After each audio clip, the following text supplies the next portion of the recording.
So let's talk about how to clean a floor. Now, if you have carpet, you'll of course vacuum, and you could even use baking soda and sprinkle it over the floor to deodorize it and then vacuum that baking soda up about 30 minutes later. But we're specifically in this lesson going to talk about hard floors. Now, I have tile throughout my home, and so between dogs and kids and us just running in and out, it's always getting dirty. So I'm constantly having to sweep. But at least once a week, I actually like to go over the floor with some type of wet liquid cleaner and something more than just, a dustpan and a broom. So in this lesson, we're gonna make cleaners specifically that work for hard floors.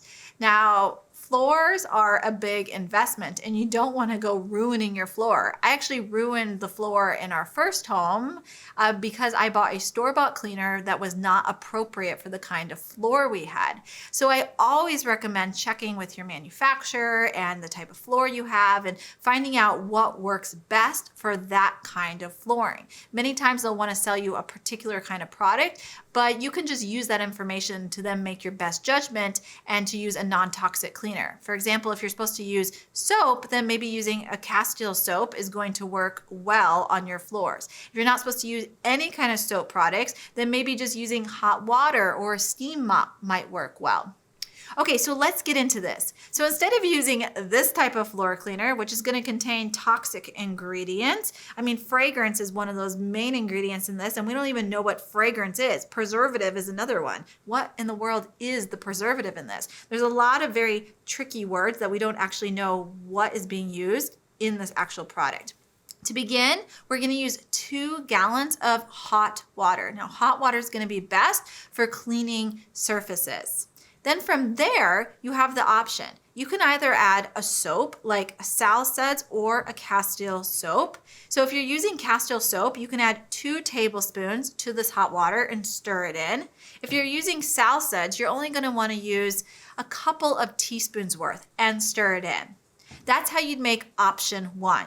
Now to this option, you could also add some essential oils, just about 5 drops if you want to add a scent. You don't have to though. For option 2, if you don't want to use soap or you're not supposed to on your particular floor, then you could just use hot water, 2 gallons of hot water and vinegar. So you could add about half a cup of white distilled vinegar to this 2 gallons of hot water. If you wanted to add about 5 drops of essential oil choice, you could do the same. Now, once you have this floor cleaner made, then you'll just want to use a mop. I like to use a microfiber mop. You can use a mop to dip it in the solution and clean your floor. Make sure you're not just applying wet solution all over the place, but you kind of wring it out before you apply it to your floor. And you can apply it to your entire floor and clean that space. Super easy to make. You don't need any kind of questionable floor cleaner. And these ingredients are very affordable and multi-purpose as well.